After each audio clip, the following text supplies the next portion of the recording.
Eligibility status ng PhilAm NBA player kumpirmado na. Makakalaro ba bilang local sa Gilas? Tara kwentuhan!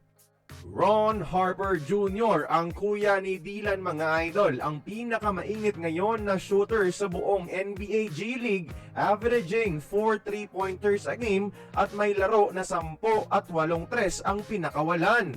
At siya yung isa sa mga kailangan ng Gilas, isang consistent shooter at malaking player standing at 6'5". Ang tanong, eligible ba? Heto at may confirmation na tayo sa kanyang status mga idol. Update ito galing sa kanyang ama sa article ng Philstar, isang leading news media sa Pinas, kaya masasabing legit pa sa legit ang info. Tinanong daw si Ron Jr. noong nasa junior high school pa siya kung willing siya maglaro sa Gilas in the future. At sinubukan ng Harper family na kuhanan siya ng Philippine passport mga idol bago graduate ng high school. Pero unfortunately, hindi ito natuloy dahil matrabaho ang proseso. Base sa statement na yan, nakagraduate si Ron ng high school na walang passport. Typically, 18 years old yung grade 12 sa US. So meaning to say, hindi nakakuha ng PH passport si Ron Jr. bago mag-18. Ibig sabihin, hindi siya eligible bilang local sa mga FIBA level tournaments. This article was written 2021 pa mga idol. And by that time, 15 years old pa lang si Dylan. So may chance pa na baka nakuhanan siya ng passport before 2024. Yan lang yung kukumpirmahin natin sa susunod. So, ibig sabihin ba hindi na makakalaro sa Gilas si Ron Jr. if ever? Ang sagot ay hindi.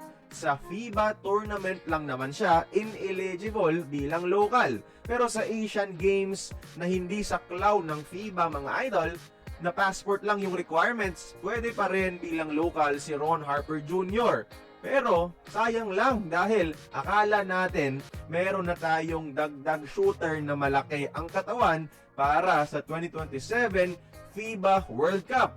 Sa Harper Brothers kasi, basing on their NBA potential, si Ron Harper Jr. talaga ang reachable para sa Gilas dahil pabalik-balik lang sa NBA G League. So ayun, sorry to break the news pero hindi talaga pwede sa FIBA bilang local itong shooter natin. Ito ang multo ng Gilas sa FIBA. Pero hopefully i-consider pa rin siya ni Coach Tim sa Asian Games para malakas din ang ipapadala natin para depensahan ang ating ginto. Kaya kayong mga idol, please like the video if gusto nyo pa rin makita si Ron Jr. sa Gilas kahit sa Asian Games lamang. At sino na lang kaya ang dapat kunin na shooter ng national team para sa FIBA? Join the conversation, magkomento lamang sa ibaba.